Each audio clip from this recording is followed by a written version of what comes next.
ನಮಸ್ತೆ, ನಾನು ಗಿರೀಶ್ ಮಟ್ಟಣ್ಣವರ್. ದೂತ Dharmasthala horror MD ಸವಿ ಮಾಡಿದಂತಹ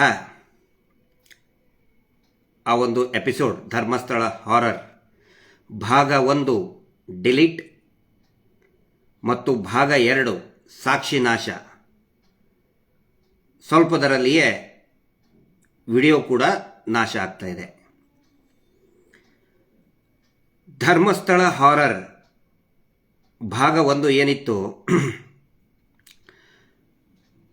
ಇಲ್ಲಿವರೆಗೆ 1,99,00,000 ಆಲ್ಮೋಸ್ಟ್ 2 crores ಅಂದ್ಕೊಳ್ಳಿ. ಸಮೀರ್ ಸಿಸ್ಟಮಲ್ಲಿ ಆಲ್ಮೋಸ್ಟ್ ಅದು 20 million ಅಂತಲೇ ತೋರಿಸ್ತಾ ಇದೆ. 1,19,09,07 ಆರ್ ಸಮಥಿಂಗ್ ಏನೋ ಇದೆ. 2 crores ವರೆಗೆ 2 ಕೋಟಿ ಜನ ನೋಡಿದರು.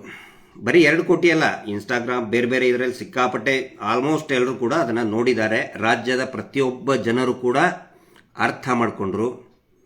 ಇವರು ಸಂಪೂರ್ಣವಾಗಿ ಧರ್ಮಸ್ಥಳ ನೇತ್ರಾವತಿ ತೀರದ ವಿಶ್ವವಿಖ್ಯಾತ ಕುಟುಂಬ, ಆ ಕುಟುಂಬದ ಏನೋ ಧರ್ಮದ ಕಾಂಟ್ರಾಕ್ಟರ್ ಸಂಪೂರ್ಣವಾಗಿ ಬೆತ್ತಲಾದರು. ಅಂಗಿ, ಚೊಣ್ಣ, ಬನೀನ ಎಲ್ಲ ಕಳ್ಚ್ಕೊಂಡು ಬೆತ್ತಲಾದರು. ಉಳಿದಿದ್ದು ಒಂದೇ ಉಡ್ದಾರ ಉಳಿಸ್ಕೊಳ್ಳೋಕ್ಕೆ ಕೋರ್ಟಿಗೆ ಹೋಗಿ ಹರಸಾಹಸಪಟ್ಟು 2 ಕೋಟಿ ಜನ ನೋಡಿದ ಮೇಲೆ ಅದನ್ನು ಹರಸಾಹಸಪಟ್ಟು ಬ್ಲಾಕ್ ಮಾಡಿಬಿಟ್ಟು ಡಿಲೀಟ್ ಮಾಡಿಬಿಟ್ಟು ಅಂಥೇಳಿ ಈಗ ಚೇರ್ಸ್ ಅಂತ ಮಾಡ್ತಾ ಇದ್ದಾರೆ. ಕಬಾಬ್ ತಿಂದು ಇರುವೆನ್ನೂ ಕೊಲ್ಲದವರು, ಸೊಳ್ಳೆಯನ್ನೂ ಕೊಲ್ಲದವರು ಕಬಾಬ್ ತಿಂದು ಈಗ ಚೇರ್ಸ್ ಅಂತ ಮಾಡ್ತಾ ಇದ್ದಾರೆ. ಇವ್ರ ತಲೆಯಲ್ಲಿ ಏನಾಯಿತು ನನಗಂತೂ ಗೊತ್ತಿಲ್ಲ.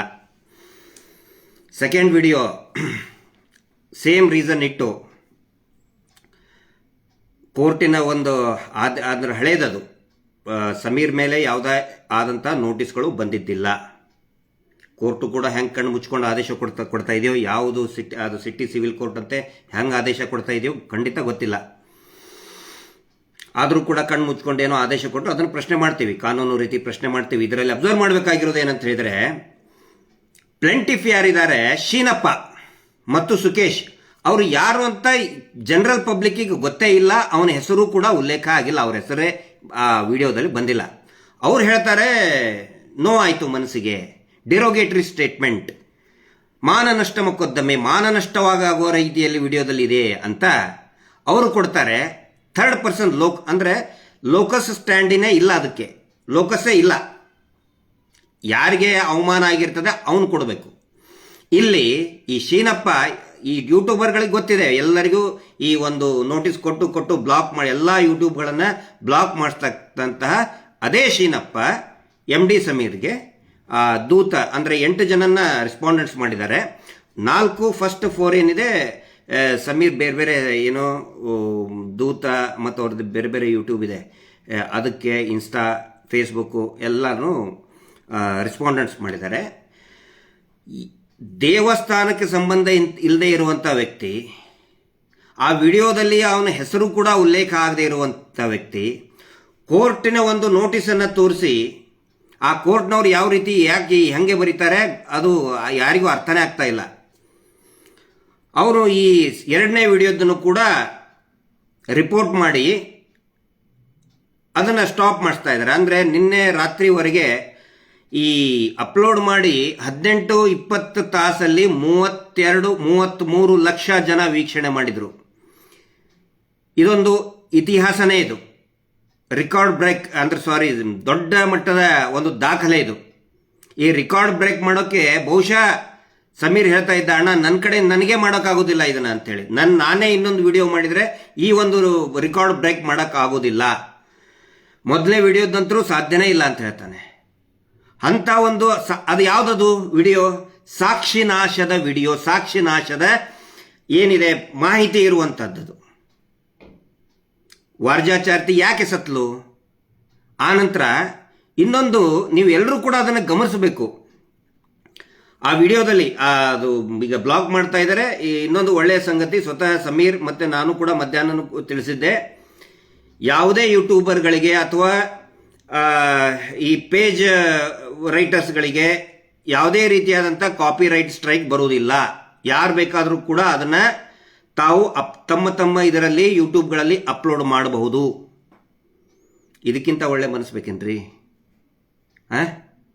ಇವನು ಒಬ್ಬನ ಯಾವನೋ ನಕಲಿ ಪತ್ರಕರ್ತ ಯಾವುದೋ ಒಂದು ತಂದು ಯೂಟ್ಯೂಬ್ನಲ್ಲಿ ಇದ್ದಿದ್ದನ್ನ ಕೂಡ್ಲಾ ರಾಂಪೇಜ್ ಅಜಯ್ ಅಂಚನ್ ಹಾಕಿದ್ದಕ್ಕೆ ಅದನ್ನು ಸ್ಟ್ರೈಕ್ ಕೊಟ್ಟು ಎಲ್ಲಿ ತನ್ನ ಬಂಡವಾಳ ಬಯಲಾಕತ್ತಂತೇಳಿ ಸ್ಟ್ರೈಕ್ ಮಾಡಿ ಓಡಿ ಹೋಗ್ಬಿಟ್ಟ. ಆದರೆ ಇಲ್ಲಿ ಯಾವುದೇ ಯೂಟ್ಯೂಬ್ಗರ್ಗಳು ಕೂಡ ಅಪ್ಲೋಡ್ ಮಾಡಬಹುದು, ಯಾವುದೇ ಕಾಪಿ ರೈಟ್ಸ್ ಅನ್ವಯ ಆಗುವುದಿಲ್ಲ. ಅದು ಕೂಡ ದ ಮೋಸ್ಟ್ ಸೆಲೆಬ್ರೇಟೆಡ್ ಯೂಟ್ಯೂಬ್, ಅದು ಇಡೀ ದೇಶದಲ್ಲಿ ದ ಮೋಸ್ಟ್ ಸೆಲೆಬ್ರೇಟೆಡ್ ಒಬ್ಬ ಯೂಟ್ಯೂಬರ್ ಹೇಳ್ತಾನೆ, ನಾನು ಯಾವುದೇ ಸ್ಟ್ರೈಕ್ಗಳನ್ನು ಕೊಡೋದಿಲ್ಲ ಅಂತ. ಇದಕ್ಕಿಂತ ಕಳಕಳಿ ಬೇಕಾ? ಅದನ್ನು ಅರ್ಥ ಮಾಡ್ಕೊಳ್ಳಿ. ಈಗ ಒಂದು ಎರಡನೇ ಭಾಗದಲ್ಲಿ ಏನಿತ್ತು, ಹರೀಶ್ ಮಡಿವಾಳ ಸಾವಿನ ಬಗ್ಗೆ ಒಂದು ಆಡಿಯೋ ಪ್ಲೇ ಮಾಡಿದ್ದ. ಅದರಲ್ಲಿ ಆ್ಯಕ್ಚುಲಿ ಅದನ್ನು ಅಜಯ್ ಅಂಚನ್ ಅವ್ರದ್ದು ಕೃಪೆ ಕೂಡ್ಲಾ ರಾಂಪೇಜ್ ಇತ್ತು. ಅದರಲ್ಲಿ ಇದನ್ನು ನಾನು 1 ವರ್ಷದ ಹಿಂದೆ ಸ್ಕ್ರೀನಲ್ಲಿ ನಾನು ತೋರಿಸಿದ್ದೆ. ಅದನ್ನು ಆಕ್ಸಿಡೆಂಟ್ ಆಗೋದು, ನೈಜ CCTV ಫುಟೇಜ್, ಸೌಜನ್ಯ ಪ್ರಕರಣದ ಪ್ರಮುಖ ಸಾಕ್ಷಿಯಾದಂತಹ ಹರೀಶ್ ಮಡಿವಾಳ ಅವನ ಆಕ್ಸಿಡೆಂಟ್ ಹೆಂಗಾಗುತ್ತೆ, ಯಾವ ಕಾರ್ ಹೋಗಿ ಗುದ್ದುತ್ತೆ, ಕಾರು ಹಿಂಬಾಲಿಸೋದಂತಹ CCTV ಫುಟೇಜ್ ಕೂಡ ಅದರಲ್ಲಿ ಇದೆ. ಧರ್ಮಸ್ಥಳದಿಂದ ಅಂದಾಜು ಒಂದು 5-6 ಕಿಲೋಮೀಟರ್ ದೂರದಲ್ಲಿ, ಆ ವ್ಯತ್ಯಾಸದಲ್ಲಿ 5-6 ಕಿಲೋಮೀಟರ್ ಒಳಗಡೆ ಒಂದು ಅದು ಕಾರ್ ಬಂದು ಗುದ್ದುತ್ತೆ ಮೇನ್ ರೋಡಲ್ಲಿನೇ. ಕಾರ್ ಗುದ್ದಿದ ಮೇಲೆ ಕಂಪ್ಲೇಂಟ್ ಯಾರು ಕೊಡಬೇಕು? ಪ್ರತ್ಯಕ್ಷ ದರ್ಶಿಗಳು ಕಂಪ್ಲೇಂಟ್ ಕೊಡಬೇಕು. ಅಥವಾ ಅವರು ಹಾಸ್ಪಿಟಲ್ಗೆ ಹೋದಾಗ MLC ಇಶ್ಯೂ ಮಾಡ್ತಾರೆ, ಮೆಡಿಕಲ್ ಲೀಗಲ್ ಸರ್ಟಿಫಿಕೇಟ್ ಅಂತಾರೆ. ಆ ಮೆಡಿಕಲ್ ಲೀಗಲ್ ಸರ್ಟಿಫಿಕೇಟ್ ಆಸ್ಪತ್ರೆಯವರು ಜ್ಯೂರಿಸ್ಡಿಕ್ಷನ್ ಪೊಲೀಸ್ ಸ್ಟೇಷನ್ಗೆ ಕಳಿಸ್ತಾರೆ. ಆ ಪೊಲೀಸ್ ಸ್ಟೇಷನ್ನಲ್ಲಿ ಇರ್ತಕ್ಕಂತಹ SHO ಯಾರಾದರೂ ಕೂಡ ಬಂದು ಅಥವಾ ಬೀಟ್ ಪೊಲೀಸ್ ಬಂದು ಸ್ಟೇಟ್ಮೆಂಟ್ ತೊಗೊಂಡು ಹೋಗ್ತಾರೆ. ಆ ಸ್ಟೇಟ್ಮೆಂಟಿನ ಆಧಾರದ ಮೇಲೆ ದೂರು ದಾಖಲಾಗುತ್ತೆ. ಇದು ಒಂದು ಪ್ರೊಸೀಜರ್. ಆಕ್ಸಿಡೆಂಟ್ ಕೇಸ್ನಲ್ಲಿ ಒಂದು ವೇಳೆ ಅವನಿಗೆ ಪ್ರಜ್ಞೆ ಇಲ್ಲ ಅಂತ ಹೇಳಿದ್ರೆ ಅವನ ಸಂಬಂಧಿಕರು, ಅಲ್ಲಿ ಅವನ ಹೆಂಡತಿಗೂ ಕೂಡ ಶೀಸ್ ಅಂಡರ್ ಟ್ರೀಟ್ಮೆಂಟ್, 1 ವರ್ಷದ ಹೆಣ್ಣು ಮಗು ಕೂಡ ತುಂಬಾ ಗಾಯ ಆಗಿತ್ತು. ನೋಡಿ, ಇವರು ಹರೀಶ್ ಮಡಿವಾಳ ಹೆಂಡತಿ 1 ವರ್ಷದ ಹೆಣ್ಣು ಮಗು ಇರೋದನ್ನ ಗುದ್ದಿಸಿದ್ದಾರೆ ಬೇಕಂತಲೇ. ಅವರು ಎಲ್ಲರೂ ಆಸ್ಪತ್ರೆಯಲ್ಲಿದ್ದಾರೆ. ಪೊಲೀಸರು ಬಂದು ಸ್ಟೇಟ್ಮೆಂಟ್ ತಗೋಬೇಕು ತಾನೆ, ಅದರ ಆಧಾರದ ಮೇಲೆ FIR ಆಗ್ಬೇಕು ತಾನೆ. ಇಲ್ಲಿ ಏನು ಮಾಡ್ತಾರೆ ಮಹಾನುಭಾವರು, ದೂರು ಕೊಡೋಕೆ ಆ ಧರ್ಮಸ್ಥಳ ಆಫೀಸ್ನಲ್ಲಿ ಮ್ಯಾನೇಜರ್ ಫೋನ್ ಮಾಡ್ತಾನೆ. ಯಾರಿಗೆ? ಪ್ರವೀಣ್ ಗೌಡ ಅನ್ನೋರಿಗೆ. ಪ್ರವೀಣ್ ಗೌಡ ಹೋಗ್ತಾನೆ ಪೊಲೀಸ್ ಸ್ಟೇಷನ್ಗೆ, ಹೋಗ್ತಾನೆ. ಅವನಿಗೆ ಎದಕ್ಕೆ ಹೋಗಿದೆ ಅನ್ನೋದು ಗೊತ್ತಿಲ್ಲ.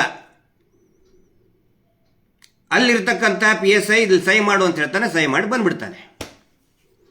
ಅವನ ಘಟನೆಯಲ್ಲಿ ಅದನ್ನ ಸಾಕ್ಷಿದಾರನೂ ಅಲ್ಲ, ಏನೂ ಅಲ್ಲ ಅವನು. ಇದು ಆಡಿಯೋದಲ್ಲಿ ಇದೆ. ಪಾಪ ಇವತ್ತಿಗೂ ನೀವು ಯಾರು ಫೋನ್ ಮಾಡಿದ್ರು ಕೂಡ ಅದೇ ಹಂಗೆ ಹೇಳ್ತಾನೆ, ಪ್ರವೀಣ್ ಗೌಡ ಅಂತ. ಪ್ರವೀಣ್ ಗೌಡ ಹಂಗೆ ಹೇಳ್ತಾರೆ, ಅವರು ಕರೆಕ್ಟಾಗಿ ಹೇಳ್ತಾರೆ. ನನಗೇನು ಗೊತ್ತಿಲ್ಲ ಸರ್. ಮತ್ತು ನೀವು ಯಾಕೆ ಹೋದ್ರಿ? ನಮ್ಮ ಮ್ಯಾನೇಜರ್ ಫೋನ್ ಮಾಡಿದ್ರು. ಯಾವ ಮ್ಯಾನೇಜರು? ಧರ್ಮಸ್ಥಳದಲ್ಲಿರೋ ಮ್ಯಾನೇಜರು. ಮತ್ತೆ ಅಲ್ಲಿ ಹೋಗಿ ಯಾಕೆ ನೀವು ಕಂಪ್ಲೇಂಟ್ ಕೊಟ್ರಿ? ಇಲ್ಲ, ನಮಗೆ ಹೋಗಿ ಸಹಿ ಮಾಡು ಅಂತ ಹೇಳಿದ್ರು, ಬರೀ ಸೈನ್ ಮಾಡಿ ಬಂದಿದ್ದೀನಿ ಅಂತ. ಆ ದೂರದಲ್ಲಿ ಏನಿದೆ ಅಂತ ಹೇಳಿದ್ರೆ ಅವ್ರು ಬರೆದಿರ್ತಾರೆ, PSIನೇ ಬರೆದಿರ್ತಾನೆ. PSIಗೆ ಇವ್ರದೇ ಒಬ್ಬ ಕ್ರಿಮಿನಲ್ ಲಾಯರ್ ಯಾರಾದರೂ ಬರೆದು ಕೊಟ್ಟಿರ್ತಾರೆ, ಚಿಕ್ಕದಣಿ ಬರೆದು ಕೊಟ್ಟಿರ್ತಾನೆ. ನಿಜವಾದ ರೇಪಿಸ್ಟ್ ಏನಿದಾನಲ್ಲ, ಸೌಜನ್ಯ ಪ್ರಕರಣದಲ್ಲಿ ಕೈವಾಡ ಇರೋದು ಅವಂದೇ, ಬರೆದು ಕೊಟ್ಟಿರ್ತಾನೆ. ಅದನ್ನೇ ದೂರ ಅಂತ ತಿಳ್ಕೊಂಡು ಇವನ್ ಕಡೆ ಸೈನ್ ಮಾಡಿ ಕೊಟ್ಬಿಟ್ಟಿದ್ದಾರೆ. ಅದು FIR ನೋಡಿ ನೀವು. ಅದರಲ್ಲಿ FIR ಏನಿದೆ ಅಂತ ಹೇಳಿದ್ರೆ, ಅದರಲ್ಲಿ ಅಕ್ಯೂಸ್ಡ್ ಅಂದ್ರೆ ಆರೋಪಿ ಹರೀಶ್ ಮಡಿವಾಳ ಪಾಪ ಆಕ್ಸಿಡೆಂಟ್ ಆಗಿ ಕೋಮಾದಲ್ಲಿದ್ದಾನೆ. ಆ ಕೋಮಾದಲ್ಲಿದ್ದ ಫೋಟೋ ಕೂಡ ಪಬ್ಲಿಕ್ ಡೊಮೇನ್ ಅಲ್ಲಿ ಹಾಕಿದೀವಿ ನಾವು. ಅವನು ಕೋಮಾದಲ್ಲಿದ್ದಾನೆ, ಅವನನ್ನು ಅಕ್ಯೂಸ್ಡ್ ಮಾಡ್ತಾರೆ, ಆರೋಪಿ ಅವನು ಮಾಡ್ತಾರೆ. ಕಾರ್ ಇಲ್ಲಿ ಪಿಕ್ಚರ್ಗೆ ಬರುವುದಿಲ್ಲ. ಯಾವ ಕಾರ್ ಆಕ್ಸಿಡೆಂಟ್ ಅವನ ಹಿಂದಿಂದ ಬಂದು ಗುದ್ದಿತೋ ಆ ಕಾರಿನ ಡ್ರೈವರ್ ಆಗಲಿ ಮಾಲೀಕ ಆಗಲಿ ಅಕ್ಯೂಸ್ಡ್ ಆಗುವುದಿಲ್ಲ. ಏನಿದು? ಎಲ್ಲಿ ಅಂದ್ರೆ ದೇಶಕ್ಕೆ ಒಂದು ಕಾನೂನು, ದೇಶಕ್ಕೆ ಒಂದು IPC, ದೇಶಕ್ಕೆ ಒಂದು ಕಾನ್ಸ್ಟಿಟ್ಯೂಷನ್, ಬೆಳ್ತಂಗಡಿಗೆ ಒಂದು ಕಾನೂನು, ಒಂದು ಕಾನ್ಸ್ಟಿಟ್ಯೂಷನ್, ಒಂದು ಸಂವಿಧಾನ ಪ್ರತ್ಯೇಕ ಅಲ್ಲ ರೀ. ಪಾಪ ಅವನು ಆಸ್ಪತ್ರೆಯಲ್ಲಿದ್ದಾನೆ, ಅವನನ್ನೇ ಆರೋಪಿ. ಮತ್ತು ಕಾರಣ ಏನು ಅಂತ ಹೇಳಿದ್ರೆ ಇವನು ಪ್ರವೀಣ್ ಗೌಡ 6 ಕಿಲೋಮೀಟರ್ ದೂರದಲ್ಲಿರ್ತಕ್ಕಂಥ ಧರ್ಮಸ್ಥಳದ ಅನ್ನಛತ್ರದಲ್ಲಿ ಕೆಲಸ ಮಾಡ್ತಕ್ಕಂತಹ ಪ್ರವೀಣ್ ಗೌಡನ ಕಂಪ್ಲೇಂಟ್. ಆಕ್ಚುಲಿ ಅವನು ಬರೆದಿದ್ದಲ್ಲ, ನೀವು ವಿಡಿಯೋ ನೋಡಿ ಆಡಿಯೋ ಪೂರ್ತಿ ಕೇಳಿಸ್ಕೊಳ್ಳಿ, ಗೊತ್ತಾಗುತ್ತೆ. ಅದರಲ್ಲಿ ಏನು ಬರೀತಾರೆ, ರ್ಯಾಶ್ ಅಂಡ್ ನೆಗ್ಲಿಜೆನ್ಸ್ ಮಾಡಿ ಹೋಗಿ ಅವನೇ ಬಿದ್ದಿದ್ದು ಅಂತ. FIR ಕೂಡ ನಾವು ಕಳಿಸಿದ್ದೀವಿ, ಆಡಿಯೋನು ಕೂಡ ಕಳಿಸಿದ್ದೀವಿ, CCTV ಫುಟೇಜು ಕಳಿಸಿದ್ದೀವಿ. ಯಾರ್ದು? ಸೌಜನ್ಯ ಪ್ರಕರಣದ ಅತ್ಯಂತ ಪ್ರಮುಖ ಸಾಕ್ಷಿ, ಅದು ಸಮೀರ್ 2ನೇ ಭಾಗದಲ್ಲಿ ಇದೆ. ಅದನ್ನ ನಾಶ ಮಾಡೋಕ್ಕೆ ಹೊರಟಿದ್ದಾರೆ ಪೂರ್ತಿಯಾಗಿ. ಅಂದರೆ ಬ್ಲಾಕ್ ಮಾಡಿ ಆಯಿತು, ಅದು ಇನ್ನು ಮುಂದೆ ರೀಚ್ ಆಗೋದಿಲ್ಲ.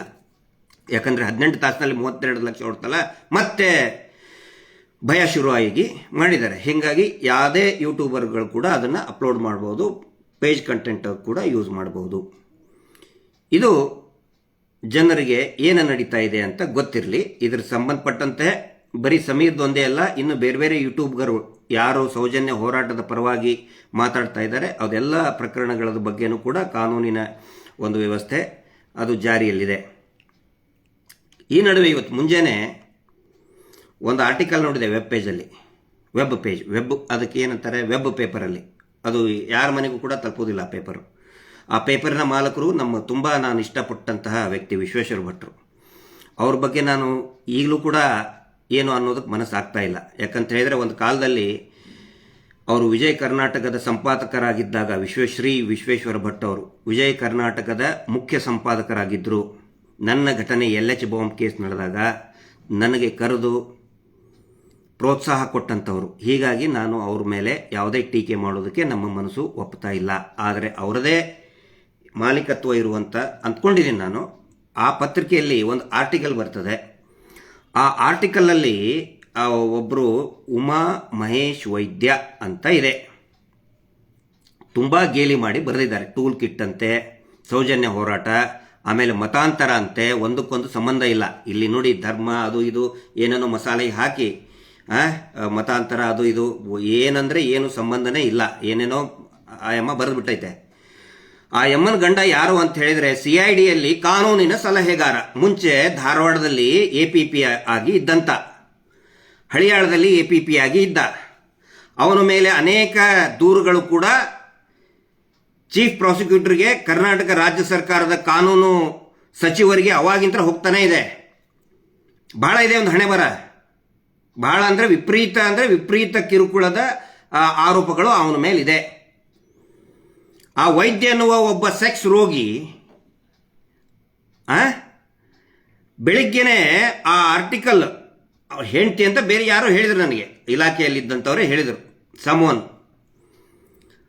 ಅವನು ಎಲ್ಲ CID ಅಧಿಕಾರಿಗಳಿಗೆ ಆ ಆರ್ಟಿಕಲ್ಗಳನ್ನು, ಅಧಿಕಾರಿಗಳು ಸಿಬ್ಬಂದಿಗಳು CIDಯಲ್ಲಿ ಯಾರ್ಯಾರು ಇರ್ತಾರೆ ಎಲ್ಲರಿಗೂ ಕೂಡ, ಇಡೀ ರಾಜ್ಯದಲ್ಲಿ ಬೇರೆ ಬೇರೆ ಕಡೆ ಬ್ರಾಂಚಸ್ ಇದೆ CID, ಗುಲ್ಬರ್ಗಾದಲ್ಲಿದೆ, ಬೇರೆ ಬೇರೆ ಇದರಲ್ಲಿದೆ, ಅವ್ರೆಲ್ಲರಿಗೂ ಕಳಿಸ್ತಾನೆ.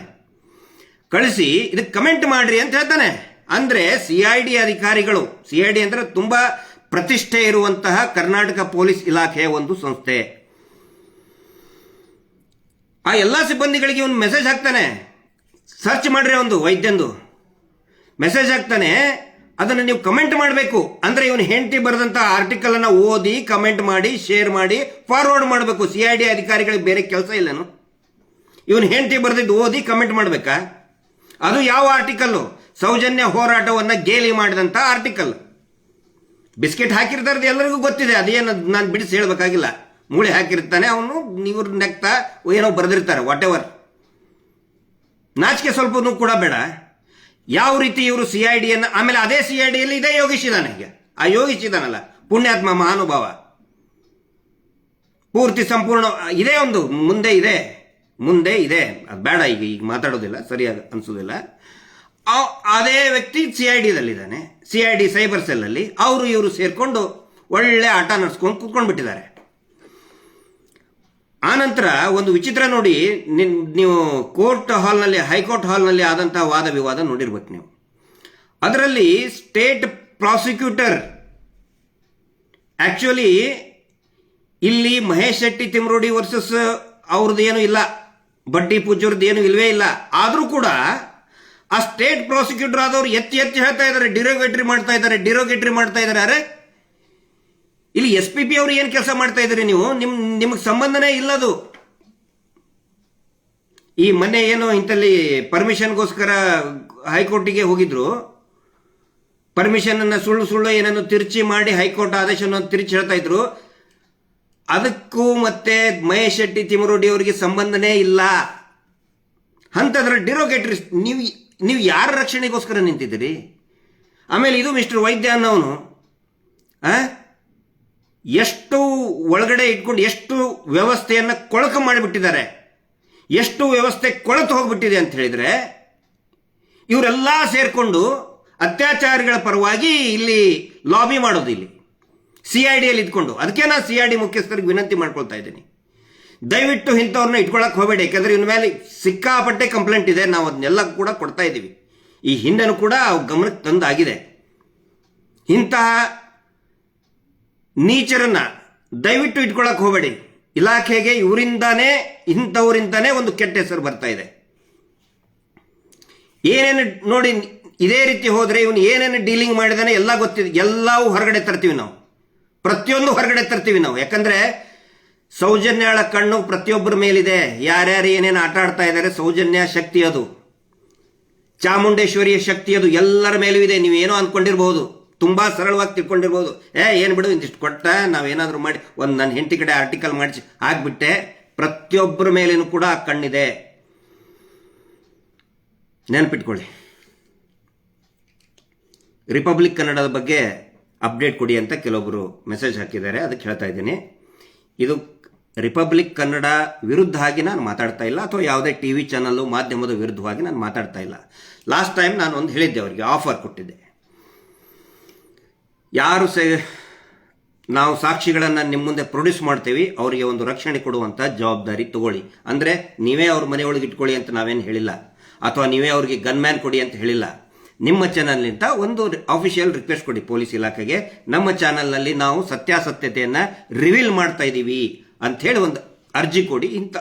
ಆ ಕಾರಣ ಆ ಸಾಕ್ಷಿಗಳಿಗೆ ಒಂದು ಪ್ರೊಟೆಕ್ಷನ್ ಕೊಡಿ ಅಂತ ಒಂದು ಅರ್ಜಿ ಬರೆದಿದ್ರು ಸಾಕಾಗಿತ್ತು. ಇರಲಿ, ನನಗೆ ಯಾವುದೇ ಕರೆಗಳು ಕೂಡ ಬರಲಿಲ್ಲ, ಆಹ್ವಾನ ಕೂಡ ಬರಲಿಲ್ಲ. ಆಹ್ವಾನ ಅವರೇ ಕೊಟ್ಟಿದ್ದು, ಚಾಲೆಂಜ್ ಮಾಡಿದ್ದು, ನಾನು ಚಾಲೆಂಜ್ ಮಾಡಿಲ್ಲ. ಯಾರ್ದಾದರೂ ಇದ್ರೆ ಬಂದ್ಬಿಡಿ ಅಂತ ಹೇಳಿದ್ರಲ್ಲ, ಚಾಲೆಂಜ್ ಕೊಟ್ಟಿದ್ರಲ್ಲ, ನಾನು ಚಾಲೆಂಜ್ಗೆ ಉತ್ತರ ಅಂತ ಹೇಳಿಲ್ಲ, ನಾನು ರಿಕ್ವೆಸ್ಟ್ ಮಾಡ್ಕೊಂಡಿದ್ದೆ. ಯಾಕಂದ್ರೆ that was the biggest opportunity ನಮ್ಗೆ ಕೊಟ್ಟಂಥದ್ದು.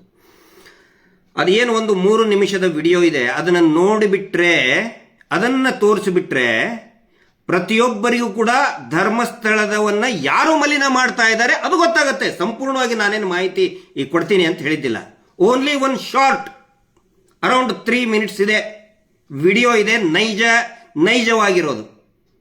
ನಾನು ಹೇಳಿದ್ದೆ, ಯಾವುದೇ AI ಆಗಲಿ, ಅನಿಮೇಟೆಡ್ ಆಗಲಿ, ಕೃತಕವಾಗಿ ಮಾಡಿದಂಥದ್ದಾಗಲಿ, ರಿಕ್ರಿಯೇಷನ್ ಆಗಲಿ ಅಲ್ಲ, ನೈಜವಾಗಿರುವಂಥದ್ದು. ಅದನ್ನ ನೋಡಿಬಿಟ್ರೆ ಇವ್ರು ಹೇಳ್ತಾರಲ್ಲ, ನಮಗೆ ನಾನು ಯಾಕೆ ಅದನ್ನ ಹೇಳಿದೆ ಅಂತ ಹೇಳಿದ್ರೆ, ಆ ಒಂದು ವಿನಂತಿ ಮಾಡಿಕೊಂಡೆ ಅಂತ ಹೇಳಿದ್ರೆ, ಪದೇ ಪದೇ ನಮ್ಮ ಮೇಲೆ ಮಲಿನ ಮಾಡ್ತಾ ಇದ್ದಾರೆ, ಅಪಪ್ರಚಾರ ಮಾಡ್ತಾ ಇದ್ದಾರೆ ಅಂತ ನಮ್ಮ ಮೇಲೆ ಸುಳ್ಳು ಆರೋಪ ಮಾಡೋದಲ್ಲ. ಅದನ್ನು ನೋಡಿಬಿಟ್ರೆ ರಾಜ್ಯದ ಈ ದೇಶದ ಪ್ರತಿಯೊಬ್ಬ ಪ್ರಜೆಗೂ ಗೊತ್ತಾಗುತ್ತೆ ಯಾರು ಮಲಿನ ಮಾಡ್ತಾ ಇದ್ದಾರೆ, ಶ್ರೀ ಕ್ಷೇತ್ರ, ಪವಿತ್ರ ಶ್ರೀ ಕ್ಷೇತ್ರವನ್ನ ಯಾರು ಮಲಿನ ಮಾಡ್ತಾ ಇದ್ದಾರೆ ಅನ್ನೋದು ಗೊತ್ತಾಗುತ್ತೆ. ಅದಕ್ಕೊಂದು ನೀವೊಂದು ಅವಕಾಶ ಕೊಟ್ರಿ ಅಂತ ಖುಷಿಯಾಗಿತ್ತು ನಮಗೆ. ಬಟ್ ಯಾವುದೇ ಆಹ್ವಾನ ಬರಲಿಲ್ಲ. ಇಟ್ಸ್ ಓಕೆ, ನಾವು ಯಾವ ಟೀಕೆಯನ್ನು ಕೂಡ ನಿಮಗೆ ಮಾಡೋದಿಲ್ಲ, ಮೌನವಾಗಿಯೇ ಇರ್ತೀವಿ ನಾವು. ನಮಗೆ ಯಾಕಂತ ಹೇಳಿದ್ರೆ ಆಲ್ಮೋಸ್ಟ್ ಈಗ TV ಚಾನಲ್ ಇರೋರು ವೈಯಕ್ತಿಕವಾಗಿ ನನಗೆ ಒಳ್ಳೆ ಸಂಬಂಧ, ಒಳ್ಳೆ ಎಲ್ಲ ಸ್ನೇಹಿತರೆ, ಹಳೆಯ ಸ್ನೇಹಿತರೆ ಎಲ್ಲರೂ ಕೂಡ. ಇವ್ರು ನಮ್ಮ ಹಣೆ ಬಾರ ನೋಡಿ, ಇವ್ರ ಸಲುವಾಗಿ ನಾವು ಎಲ್ಲರ ಜೊತೆಗೂ ಕೂಡ ವೈಮನಸ್ಸು ಕಟ್ಕೋಬೇಕಾಗಿದೆ. ಆದರೆ ಮಹಾಭಾರತದ ಯುದ್ಧ, ಆಗಲೇ ಹೇಳಿದ್ನಲ್ಲ ವಿಶ್ವೇಶ್ವರ ಭಟ್ರು, ಮಹಾಭಾರತದ ಯುದ್ಧ, ನೀವು ಆ ಕಡೆ ಹೋಗ್ಬಿಟ್ರೆ, ಅಧರ್ಮದ ಕಡೆ ಹೋದ್ರೆ ನಾವು ಬಾಣವನ್ನ ಬಿಟ್ಟೇ ಬಿಡ್ತೀವಿ, ಬಿಡಲೇಬೇಕಾಗುತ್ತೆ. ಇದನ್ನ ಎಲ್ಲರೂ ಅರ್ಥ ಮಾಡ್ಕೊಳ್ಳಿ. ರಿಪಬ್ಲಿಕ್ ಕನ್ನಡದಲ್ಲಿ ಅನೇಕ ವಿಷಯಗಳನ್ನ ಹೇಳಿದ್ರು, ಏನೇನೋ ಕೆಲವೊಂದಂತರೂ ನಮಗೆ ಅಂದ್ರೆ ಇದು ನಾನು ಇದನ್ನ ರಿಪಬ್ಲಿಕ್ ಕನ್ನಡವನ್ನ ದೃಷ್ಟಿಗೆಯಲ್ಲಿ ಇಟ್ಕೊಂಡು ಹೇಳ್ತಾ ಇಲ್ಲ, ಇವರಿಗೆ ಕೊಟ್ಟಂತ ಸುಳ್ಳಿನ ಸರಕಿನ ಬಗ್ಗೆ ಹೇಳ್ತಾ ಇದ್ದೀನಿ.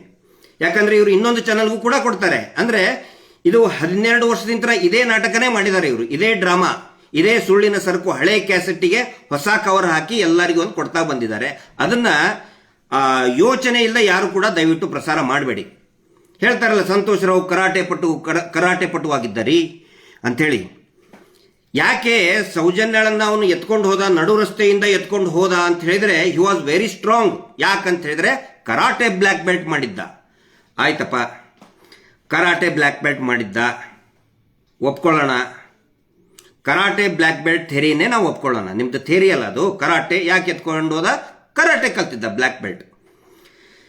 2 ದಿನ ಆದಮೇಲೆ ಬಾಹುಬಲಿ ಬೆಟ್ಟದಲ್ಲಿ ಸಂತೋಷ್ ರಾವ್ ಒಬ್ಬನೇ ಕೂತ್ಕೊಂಡಾಗ ನಾವು 3 ಜನ ಹಿಡ್ಕೊಂಡು ಬಂದ್ವಿ ಅಂತ ಹೇಳ್ತಾರಲ್ಲ ಇವರು ನರಪೇತ್ಲ್ಗಳು, ಗಾಂಜಾ ಗಿರಾಕಿಗಳು, ಗಾಂಜಾ ಸೇದವರು 3 ಜನ ಹಿಡ್ಕೊಂಡು ಬಂದು ಅಂತ ಹೇಳ್ತಾರಲ್ಲ. ಇವನು ಅದೇ ಕರಾಟೆ ಬ್ಲ್ಯಾಕ್ ಬೆಲ್ಟ್ ಥೇರಿಯನ್ನ ಅಲ್ಲಿ ಅಪ್ಲೈ ಮಾಡೋದಾದ್ರೆ ಈ ನರಪೇತ್ಲ್ 3 ಜನ ಹಿಡ್ಕೊಂಡು ಬಂದ್ರಲ್ಲ, ಮಲ್ಲಿಕ್ ಜೈನ್, ಉದಯ್ ಜೈನ್, ರವಿ ಪೂಜಾರಿ, ಅವ್ರ ಮುಖಾಮೂತಿ ಹೊಡಿತಾ ಇದ್ನೇ ಇಲ್ಲ ಅವನು? ಮುಖ, ಬಾಯಿ, ಹಲ್ಲು ಉದುರ್ತಾ ಇದ್ವು ಇಲ್ಲ ಅವ್ರದ್ದು? ಬ್ಲ್ಯಾಕ್ ಬೆಲ್ಟ್ ಥೇರಿನ ಸೌಜನ್ಯನ ಎತ್ಕೊಂಡು ಹೋಗ್ಬೇಕಾದ್ರೆ ನೀವು ಅಪ್ಲೈ ಮಾಡ್ತೀರಾ? ಕರಾಟೆ ಬ್ಲ್ಯಾಕ್ ಬೆಲ್ಟ್ ಥೇರಿಯನ್ನ ಅಲ್ಲಿನೂ ಅಪ್ಲೈ ಮಾಡಬೇಕಿತ್ತಲ್ಲ ನೀವು. ಬಾಹುಬಲಿ ಬೆಟ್ಟದಿಂತರ 3 ಜನ ಹಿಡ್ಕೊಂಡು 3 ಜನ ಎಲ್ಲಿ ಅವನಿಗೆ ಈಡಾಗ್ತಾರೆ? ಬ್ಲ್ಯಾಕ್ ಬೆಲ್ಟ್ ಕಲ್ತವನಿಗೆ 10 ಜನ ಬಂದ್ರು ಹೊಡೆದು ಕಳಿಸ್ತಾನ ಅವನು. ಯಾಕಂದ್ರೆ ಸಂತೋಷ್ ರಾವ್ ಅಲ್ಲ, ಬ್ರುಸ್ಲಿ. ವಾಸ್ತವ ಏನು ಗೊತ್ತಾ? ಇವರು ಹೇಳ್ತಾರಲ್ಲ ಬ್ಲ್ಯಾಕ್ ಬೆಲ್ಟ್ ಕಲ್ತಿದ್ದ ಅಂತ ಹೇಳಿ. 10 ವರ್ಷದಿಂದ ಅವನು ಪ್ರಾಕ್ಟೀಸೇ ಮಾಡ್ತಾ ಇರಲಿಲ್ಲ. ಬ್ಲ್ಯಾಕ್ ಬೆಲ್ಟ್ ಬಿಟ್ಟು 10 ವರ್ಷದ ಮೇಲಾಗಿತ್ತು ರೀ. ಒಂದು ಕ್ರಿಕೆಟ್ ಮ್ಯಾಚಲ್ಲಿ 1-2 ತಿಂಗಳು ಅವನು ರಿಟೈರ್ಡ್ ಆಗಿ 1-2 ತಿಂಗಳಿಗೆ ಯಾವ ಮ್ಯಾಚು ಆಡೋಕ್ಕಾಗಲ್ಲ ಅವನು. ಒಬ್ಬ ಅಥ್ಲೀಟ್ 1 ತಿಂಗಳು ಪ್ರಾಕ್ಟೀಸ್ ಆಗಲಿಲ್ಲ ಅಂತ ಹೇಳಿದ್ರೆ ಪೂರ್ತಿ ಎಲ್ಲ ತುಕ್ಕು ಹಿಡ್ದಂಗೆ ಆಗುತ್ತೆ, ಮೈ ಎಲ್ಲ. ಪ್ರಾಕ್ಟೀಸ್ ಮಾಡಲಿಲ್ಲ ಅಂತ ಹೇಳಿದ್ರೆ 10 ವರ್ಷ ಆಗಿತ್ತು ಅವನು ಬಿಟ್ಟು. ಅವನು ಬರೀ ಜಪಮಾಲೆ ಇಟ್ಕೊಂಡು ಅಡ್ಡಾಡ್ತಾ ಇದ್ದಂಥವನು ಸಂತೋಷ್ ರಾವ್. ಬ್ಲ್ಯಾಕ್ ಬೆಲ್ಟ್ ಇದನ್ನು ಅವನೇನು ಹೂ ಹಾ ಕಿಯಾ ಅಂತ ಇದ್ನ ಅವನು. ಬರ್ತಿದ್ನ ಮುಂಜಾನೆದ್ದು ಜಪಮಾಲೆ ಹಿಡ್ಕೊಂಡು ನದಿಯಲ್ಲಿ ಇದು ಮಾಡಿ ಅರ್ಧವರೆಗೆ ಮುಳುಗಿ ಜಪಮಾಲೆ ಮಾಡ್ತಾ ಇದ್ದವನು. ಬ್ಲ್ಯಾಕ್ ಬೆಲ್ಟ್ ಕಲ್ತಿದ್ದ. ಆನಂತರ ಅವನ ಮೇಲೆ ಇನ್ನೊಂದು ಅತ್ಯಾಚಾರದ ಪ್ರಕರಣ ದಾಖಲಾಗಿತ್ತು. ಇದನ್ನ ಪ್ರೂವ್ ಮಾಡುತ್ತೆ ಒಂದು ಪತ್ರಿಕೆ. ಯಾವುದೇ ಕ್ರೈಮ್ ರಿಪೋರ್ಟರ್ ಅವರಿಗೆ ಗೊತ್ತಿದೆ, ಯಾವುದೇ ಕ್ರೈಮ್ ಬಗ್ಗೆ ಮಾತಾಡಬೇಕಾದ್ರೆ ಫಸ್ಟ್ ಕೇಳೋದು, ಅದು ಅತ್ಯಾಚಾರದಂಥ ಪ್ರಕರಣ ಇದ್ದಾಗ FIR ಕೇಳಬೇಕು. ಸಂತೋಷ್ ರಾವ್ ಮೇಲೆ ಹಿಂದೆ ಏನಾದರೂ ಅತ್ಯಾಚಾರದ ಆರೋಪ ಇದ್ದರೆ FIR ತೋರಿಸ್ಬೇಕು ನೀವು. ಎಲ್ಲಿದೆ FIR? ಯಾವುದೋ ಪೇಪರ್ ಅಲ್ಲ, ಅದು ಯಾವ ಪೇಪರ್ ಅಂತ ನಮಗೂ ಗೊತ್ತು. ಸಂತೋಷ್ ರಾವ್ ಇದು ಸೌಜನ್ಯ ಪ್ರಕರಣ ಆದ ಮೇಲೆ ಪ್ರಿಂಟ್ ಮಾಡಿದ್ದಾರೆ. ಅದಕ್ಕಿಂತ ಬಿಫೋರ್ ಏನಾದರೂ ಪ್ರಿಂಟ್ ಮಾಡಿದಾರಾ? ತೋರಿಸಿ ಆ ಪತ್ರಿಕೆ, ಅದರ ಡೇಟ್ ತೋರಿಸಿ ಅದರ ಡೇಟು. 9/10 ಯಾವಾಗ ಅವನು ಅರೆಸ್ಟ್ ಆಗಿದ್ದು? 11/10/2012 ಮೇಲೆ ಏನಾದರೂ ಪಬ್ಲಿಷ್ ಆಗಿದೆಯಾ? ಅಥವಾ ಅದಕ್ಕಿಂತ ಬಿಫೋರ್ ಆಗಿದ್ದು ಹೇಳಿದ್ರೆ ಒಪ್ಕೊಳ್ಳೋಣ, ಜಿನೈನ್ ಅಂತೇಳಿ. ಇವ್ರದೇ ಪತ್ರಿಕೆ, ಇವ್ರದೇ ಪ್ರಿಂಟರ್ಸು, ಮಂಜುಶ್ರೀ ಪ್ರಿಂಟರ್ಸು, ಇವರೇ ಪ್ರಿಂಟ್ ಹಾಕಿರ್ತಾರೆ. 10 ಪೇಪರ್ಗಳಿಗೆ ಕೊಟ್ಟಿರ್ತಾರೆ, ಹಾಕ್ರಿ ಒಂದು ಅಂಥೇಳಿ. FIR ಎಲ್ಲಿದೆ ಸ್ವಾಮಿ? ಯಾವ ಸ್ಟೇಷನ್ನಲ್ಲಿ ಆಗಿದ್ದು, ಎಲ್ಲಿ FIR ಆಗಿದೆ ಅದನ್ನು ತೋರಿಸ್ಬೇಕು ನೀವು. ಇಂಥವು ಇನ್ನೂ ಸಾಕಷ್ಟು. ಅದಕ್ಕೆ ನಾನು ಹೇಳೋದು, ನಾನು ರಿಪಬ್ಲಿಕ್ ಕನ್ನಡನ ದೃಷ್ಟಿಯಲ್ಲಿ ಇಟ್ಕೊಂಡು ಮಾತಾಡ್ತಾ ಇಲ್ಲ. ಮತ್ತು ಒಂದು ಒಳ್ಳೆಯದು ನಾನು ನೋಡಿದ್ದಂತ ಹೇಳಿದ್ರೆ, ಪರ್ಸನಲ್ ಅಟ್ಯಾಕ್ ಸೌಜನ್ಯ ಕುಟುಂಬದ ಮೇಲೆ ಮಾಡಿಲ್ಲ. ಹಿಂದೆ ಒಂದು ಚಾನಲ್ ಪರ್ಸನಲ್ ಅಟ್ಯಾಕ್ ಮಾಡ್ತು, ಬಟ್ ಪರ್ಸನಲ್ ಅಟ್ಯಾಕ್ ಮಾಡಿಲ್ಲ. ಅನೇಕ ಲೋಪದೋಷಗಳಿದೆ. ಈ ಹಿಂದೆ ನಮ್ಮ ಸೌಜನ್ಯ ಹೋರಾಟಗಾರ್ತಿಯವರು ಮೊನ್ನೆ ತುಂಬ ಚೆನ್ನಾಗಿ ವಿಶ್ಲೇಷಣೆ ಮಾಡಿದ್ದಾರೆ. ಅದರಲ್ಲಿ ಇನ್ನೊಂದು, ಆ ಒಬ್ಬನು ಈ ನಕಲಿ ಪತ್ರಕರ್ತ ಹೇಳ್ತಾನೆ ಏನಂತ ಹೇಳಿದರೆ, ಹೈಕೋರ್ಟ್ ಹೇಳಿಬಿಟ್ಟಿದೆ ಅಂತೆ. ಏನು? ಹೈಕೋರ್ಟ್ ಹೇಳಿದೆ ಅಂತೆ, ಸಂತೋಷ್ ರಾವ್ನ ಕಂಪೆನ್ಸೇಷನ್ ರಿಜೆಕ್ಟ್ ಮಾಡಿಬಿಡ್ತಂತೆ ಹೈಕೋರ್ಟು. ಎಂಥ ಥರ್ಡ್ ಕ್ಲಾಸ್ ಸುಳ್ಳು ಹೇಳ್ತಾರೆ. ಅದಕ್ಕೆ ನಾನು ಹೇಳೋದು, ದಯವಿಟ್ಟು ಇಂಥವ್ರನ್ನ ಯಾಕೆ ಕುಂದಿಸ್ತಾ ಇದ್ದೀರಾ? ನಾನು ಯಾವುದೇ TV ಚಾನಲ್ ಕೇಳ್ತಾ ಇದ್ದೀನಿ, ನಿಮ್ಮಲ್ಲಿ ಒಬ್ಬ ಲೀಗಲ್ ಅಡ್ವೈಸರ್ ಇರೋದಿಲ್ವಾ? ಒಂದು ಹೈಕೋರ್ಟ್ ಆರ್ಡರ್ ಪೂರ್ತಿ ಓದಕ್ಕೆ ಆಗುದಿಲ್ವಾ? ಅದೇ ಹೈಕೋರ್ಟ್ ಆರ್ಡರ್ನಲ್ಲಿದೆ ರೀ, ಅದೇ ಹೈಕೋರ್ಟ್ ಆರ್ಡರ್ನಲ್ಲಿದೆ. ಅಪ್ರೋಪ್ರಿಯೇಟ್ ಫಾರಮ್ನಲ್ಲಿ ನೀವು ಕ್ಲೇಮ್ ಮಾಡ್ಕೊಳ್ಳಿ. ಯಾಕಂದ್ರೆ high court is not a forum to claim compensation. High court ಅಲ್ಲ, ಸಿವಿಲ್ ಕೋರ್ಟ್ನಲ್ಲಿ, ಮ್ಯಾಜಿಸ್ಟ್ರೇಟ್ ಕೋರ್ಟ್ನಲ್ಲಿ ಅದನ್ನು ಕ್ಲೇಮ್ ಮಾಡಬೇಕು. ಸಿವಿಲ್ ಕೋರ್ಟ್ನಲ್ಲಿ ಕ್ಲೇಮ್ ಮಾಡಬೇಕು ಅದನ್ನ. ಅದಕ್ಕೆ ಅಪ್ರೋಪ್ರಿಯೇಟ್ ಫಾರಮ್ನಲ್ಲಿ ನೀವು ಕ್ಲೇಮ್ ಮಾಡ್ಕೊಳ್ಳಿ ಅಂತ ಸ್ವತಃ ಹೈಕೋರ್ಟ್ ಹೇಳಿದೆ, ಇಲ್ಲಿ ಇಂಥ ಚಾನಲ್ನಲ್ಲಿ ಬಂದು ಇವನು ಸುಳ್ಳು ಹೇಳ್ತಾನೆ, ದಯವಿಟ್ಟು ನಾನು ಚಾನಲ್ಗಳಿಗೆ ದೊಡ್ಡ ದೊಡ್ಡ ಮಾಧ್ಯಮದವ್ರಿಗೆ ವಿನಂತಿ ಮಾಡ್ಕೊಳ್ತಾ ಇದ್ದೀನಿ, ಇಂಥ ಸುಳ್ಳಿನ ವ್ಯಾಪಾರಿಗಳನ್ನು ನೀವು ಕರ್ಕೋಬೇಡಿ, ನಿಮ್ಮ ರೆಪ್ಯುಟೇಷನ್ ಹಾಳಾಗುತ್ತೆ. ಆ ಒಂದು ಕನ್ಸರ್ನಿಂದ ಹೇಳ್ತಾ ಇದ್ದೀನಿ, ನಿಮ್ಮ ರೆಪ್ಯುಟೇಷನ್ ಹಾಳು ಮಾಡ್ಕೋಬೇಡಿ. ನಿಮ್ಮ ಲೀಗಲ್ ಅಡ್ವೈಸರ್ ಕೊಟ್ಟಿದ್ರೆ ಹೇಳಿಬಿಟ್ಟಿರೋರು, ಅವರು ಓದಿರೋರು ಪೂರ್ತಿಯಾಗಿ 95 ಪುಟಗಳ ಏನು ಆದೇಶ ಇದೆಯಲ್ಲ ಅದನ್ನು ಹೇಳಿಬಿಟ್ಟಿರೋರು. ಆಮೇಲೆ ತಾವು ಹೇಳ್ತಿರಲ್ಲ, ಅಂದರೆ ಅದರಲ್ಲಿ ವಿಶ್ಲೇಷಣೆ ಮಾಡ್ತಾ ಇದ್ರು ನೋಡಿ, ಅಲ್ಲಿ ಚೆಕ್ ಮಾಡಿದ್ರು, ಯಾವುದೋ ಹೆಗ್ಡೆ ಲ್ಯಾಬಲ್ಲಿ ಮಂಗಳೂರಿನಲ್ಲಿ ಚೆಕ್ ಮಾಡಿದ್ರು, ಸಂತೋಷ್ ರಾವ್ದು ಫಿಮೋಸಿಸ್ ಇತ್ತು, ಗಾಯ ಇತ್ತು. ಯಾವ ಡೇಟಿಗೆ? 12ನೇ ತಾರೀಕಿಗೆ. 12ನೇ ತಾರೀಕಿಗೆ ಅರೆಸ್ಟೇ ಮಾಡಿಲ್ಲ ಅವನ್ನ. So he was under illegal detention. ಅದನ್ನು ಹೇಳಕ್ಕಾಗಲ್ವಾ ನಿಮಗೆ? ಇವ್ರು ಹೇಳಲ್ಲ, ಅವರು ನಿಮಗೆ ಬರೀ ಸುಳ್ಳು ತೋರಿಸ್ತಾರೆ, ಇಷ್ಟೇ ತೋರಿಸಿ ಏನೇನೋ ಒಂದು ಬರೆದು ಕೊಡ್ತಾರೆ. ದಯವಿಟ್ಟು ಅದನ್ನು ಮಾಡಬೇಡಿ. ಯಾಕಂದ್ರೆ ನಮಗೆ ಮಾಧ್ಯಮದ ಬಗ್ಗೆ, ಪತ್ರಕರ್ತರ ಬಗ್ಗೆ ಒಂದು ಕನ್ಸರ್ನ್ ಇದೆ ಮತ್ತು ರೆಸ್ಪೆಕ್ಟ್ ಇದೆ. ನೀವು ಬೇರೆ ಬೇರೆ ಸೂಪರ್ 3 ಏನು ಮಾಡ್ತಿರಲ್ಲ, ತುಂಬಾ ಗೌರವ ಇದೆ. ಬೇರೆ ಬೇರೆ ಚಾನಲ್ನವರು ಕೂಡ ಈ ಸಾಮಾಜಿಕ ಕಳಕಳಿ ಬಗ್ಗೆ ಮಾಡ್ತಾರೆ, ತುಂಬಾ ಗೌರವ ಇದೆ. ಇಂಥವ್ರನ್ನ ನೀವು ಸೇರಿಸ್ಕೋಬೇಡಿ ಪ್ಲೀಸ್. ನಿಮ್ಮ ರೆಪ್ಯುಟೇಷನ್ ಹಾಳು ಮಾಡ್ಕೋಬೇಡಿ. ಈ ಹಿಂದೆನೂ ಕೂಡ ದೆಹಲಿಯಲ್ಲಿ ಹೋದಾಗ ನಮ್ದೆಲ್ಲ ಇದನ್ನ ತಗೊಂಡ್ರಿ, ಹೋರಾಟದ ಕರ್ನಾಟಕ ಭವನದಲ್ಲಿ ಒಬ್ಬರು ಕೂಡ ಪ್ರಸಾರ ಮಾಡಲಿಲ್ಲ. ಆದರೂ ನಮಗೆ ಬೇಜಾರ ಇಲ್ಲ. ನಮ್ಮ ಹೋರಾಟ ಮಾಧ್ಯಮದ ವಿರುದ್ಧ ಆಗಲಿ, ಪೊಲೀಸರ ವಿರುದ್ಧ ಆಗಲಿ ಖಂಡಿತ ಇಲ್ಲ. ಈ ಅತ್ಯಾಚಾರಿ ಕುಟುಂಬದವರ ವಿರುದ್ಧ ಮಾತ್ರ ನಮ್ಮ ಹೋರಾಟ. ಅವ್ರನ್ನ ಜೈಲಿಗೆ ತಳ್ಳೋವರೆಗೆ ನಾವು ಸುಮ್ಮನೆ ಕೂತ್ಕೊಳ್ಳಲ್ಲ. ಜೈಲಲ್ಲಿ ಕೊಳಿಬೇಕು ಅವರು, ಅಲ್ಲಿವರೆಗೆ ನಾವು ಸುಮ್ಮನೆ ಕೂತ್ಕೊಳ್ಳಲ್ಲ. ಇದು ಗೊತ್ತಿರಲಿ. ಆನಂತರ ಇದ್ರ ಬಗ್ಗೆ ವಿಶ್ಲೇಷಣೆ ಮಾಡೋಕೆ ಇನ್ನೂ ಸಾಕಷ್ಟು ಟೈಮ್ ಇದೆ. ಇವ್ರದ್ದು ವರದಿದು ಬೇರೆ ಬೇರೆ ಚಾನಲ್ನವರು ಇಂಡಿಪೆಂಡೆಂಟ್ ಆಗಿ ಮಾಡ್ತಾ ಇದ್ದಾರೆ, ತುಂಬ ಒಳ್ಳೆ ವಿಶ್ಲೇಷಣೆಯನ್ನು ಮಾಡ್ತಾ ಇದ್ದಾರೆ. ಇನ್ನೊಂದು ಪ್ರಮುಖವಾಗಿ